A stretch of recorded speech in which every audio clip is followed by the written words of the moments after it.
Hi గారు, welcome to our channel. ప్రస్తుతం మనతో పాటు దామ బాలాజీ గారు సీనియర్ జర్నలిస్ట్ ఉన్నారు. వారితో ఒకసారి మాట్లాడదాం. సార్ నమస్కారం సార్. నమస్తే. సార్, మాజీ మంత్రి రోజాకి జగన్మోహన్ రెడ్డి గారు షాక్ ఇచ్చారు సార్. నగరి నియోజకవర్గంలో అక్కడ ఉన్న ప్రస్తుత ఎమ్మెల్యే తమ్ముడిని ఇప్పుడు వైసీపీలో చేర్చుకున్నారు. ఇది రోజాకి పెద్ద షాక్ అంటున్నారు. కూటమికి కూడా కొంతమంది షాక్ అని కూడా చెప్తున్నారు. మరి దీన్ని మీరు ఏ విధంగా చూస్తారు? అంటే రోజా గారి భవిష్యత్తు అంటే వైసీపీలో రాజకీయ భవిష్యత్తు అయిపోయింది అనుకోవచ్చా? మీరేం చెప్తారు సార్? ముందు నుంచి కూడా నగిరి నియోజకవర్గం మాది కూడా ఆ నియోజకవర్గమే, నగిరిలోనే ఉంటుంది మా గ్రామం. సో నగిరి నియోజకవర్గంలో రోజా ముందు నుంచి కూడా వివాదాస్పదంగానే ఉన్నింది. ఆమె 2014 ఎన్నికల్లో కూడా ముద్దుకృష్ణనాయుడు మీద పోటీ చేసినప్పుడు కేవలం 858 ఓట్ల తేడాతో ఆమె గెలిచింది. అట్లాగే 2019లో కూడా 2708 ఓట్లు గాలి భానుప్రకాష్ ముద్దుకృష్ణనాయుడు కొడుకు మీద ఆమె గెలిచిన ఓట్లు 2000. సో 2024లో ఓడిపోయిన ఓట్లు తేడా చూస్తే 45,000 ఉన్నాయి. అంటే అంత వ్యతిరేకత ఒక్కసారిగా వచ్చింది. దానికి కారణం కూడా మనం చాలాసార్లు వీడియోలు చెప్పుకున్నాం. వైసీపీలో ఉండే వాళ్ళే 5 మండలాలు ఉంటాయి ఈ నగర నియోజకవర్గంలో. 5 మండలాల వైసీపీ నాయకులు కూడా ఆమెకి యాంటీగా మారిపోయారంటే ఆమె ఏ స్థాయిలో లోకల్గా వ్యతిరేకతని తెచ్చుకుందనేది మనకు అర్థమవుతుంది. నిజానికి అప్పుడు సీట్ ఇవ్వడమే ఎవరికి ఇష్టం లేదు. జగన్ అప్పుడే తప్పు చేశాడు. అంటే మేబీ జగన్కి ఆల్టర్నేటివ్ క్యాండిడేట్ దొరకలేదు. ఈమెను ఇప్పుడు సీట్ ఇవ్వకపోతే ఈమె రెబల్గా మారుతుంది, మళ్ళీ ఎందుకు తలనొప్పి, ఎట్లాగో ఓడిపోయే సీట్ అని జగన్ తెలిసే ఇచ్చినట్టుగా మనకు అర్థమవుతుంది. ఎందుకంటే బయట ఉండేవాళ్ళు మనకు తెలిసినప్పుడు, ఎందుకంటే ఈమెతో పోలిస్తే పెద్దిరెడ్డి రామచంద్రరెడ్డి బలవంతమైన నేత, బలమైన నేత. సో అట్లాంటి బలమైన నేతలతో గొడవ పెట్టుకోవడం అనేది ఏం చేసే అనాలోచితమైన చర్య.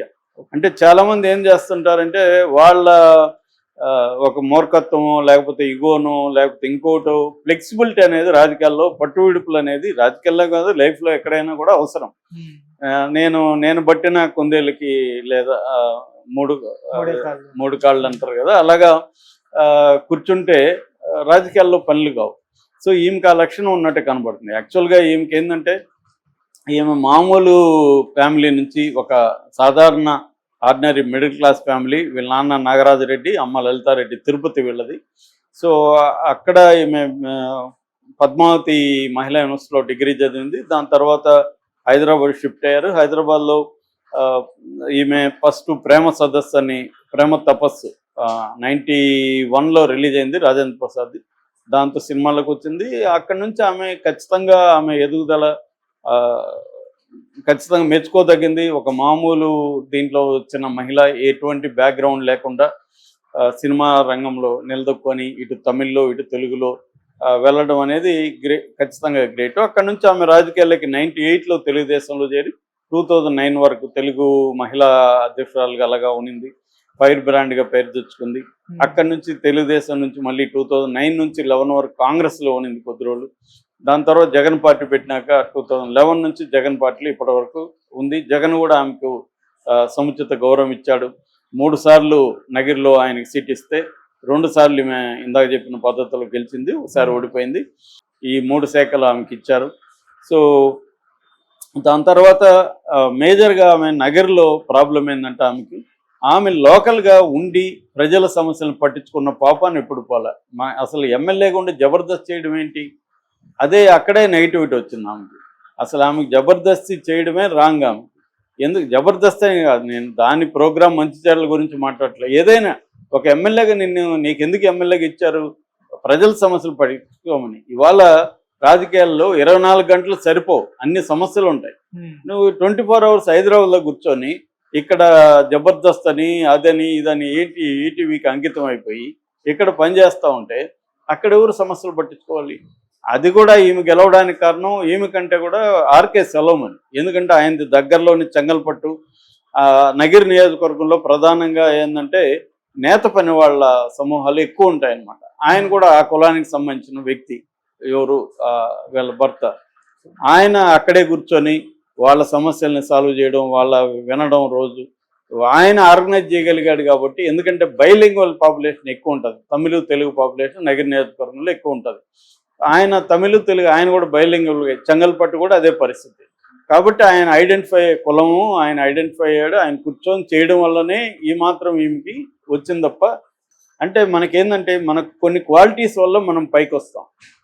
అగ్రెసివ్నెస్, లౌడ్గా మాట్లాడడం, ఈ క్వాలిటీస్ వల్ల పైకి గుర్తింపు వస్తుంది, పైకి వస్తుంది. వచ్చిన తర్వాత దాన్ని మళ్ళీ అదే వెపన్స్ని వాడకూడదు, మార్చాలి, వెపన్స్ మార్చాలి.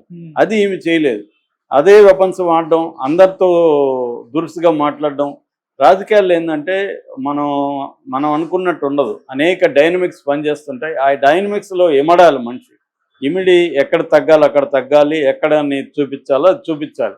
అది ఈమె చేయకుండా జగన్ నాకు అండదండలు ఉన్నాయి, నేను ప్రతిపక్షాలను తిట్టినంతకాలం నాకు తిరుగులేదు అని అందుకని ఈమె ప్రజల్లో కూడా సింపతి కోల్పోయింది.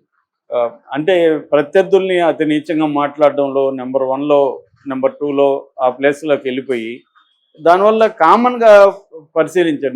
నీ ఉద్దేశం ప్రతిపక్షాలే కాదు, ప్రజలు ఎలా గమనిస్తారు, మన మాటని ప్రజలు ఎలా రిసీవ్ చేసుకుంటారు అన్న సోయి ఈమెకి లేకుండా పోవడం అనేది కూడా జరిగింది. దాంతో ఇప్పుడు జగన్ కూడా ఈమెకి షాక్ ఇచ్చాడని చెప్తున్నారు. ముద్దుకృష్ణ నాయుడికి మొత్తం 3 పిల్లలు, భానుప్రకాష్ అండ్ జగదీష్ ప్రకాష్ అండ్ లావణ్య అనే 3 పిల్లలు. ముద్దుకృష్ణ నాయుడు ఇంట్లో ముద్దుకృష్ణ నాయుడు 2018లో చనిపోయాడు. ఆయన చనిపోయిన తర్వాత వాళ్ళ భార్య సరస్వతి, చిన్న కొడుకు ఒకటయ్యారు, పెద్ద కొడుకు సపరేట్ అయిపోయాడు. సో వాళ్ళ ఫ్యామిలీలోనే విభేదాలు వచ్చాయి. దాన్ని చంద్రబాబు అడ్రస్ చేయడానికి ఈ సరస్వతికి ఎమ్మెల్సీ ఇచ్చాడు బిగినింగ్లో. తల్లి సరస్వతి, వీళ్ళిద్దరూ ఒకటయ్యి భానుప్రకాష్ యాంటీగా క్యాంపెయిన్ చేయగలిగారు కాబట్టి ఈమె 2000 మెజార్టీతో గెలిచింది.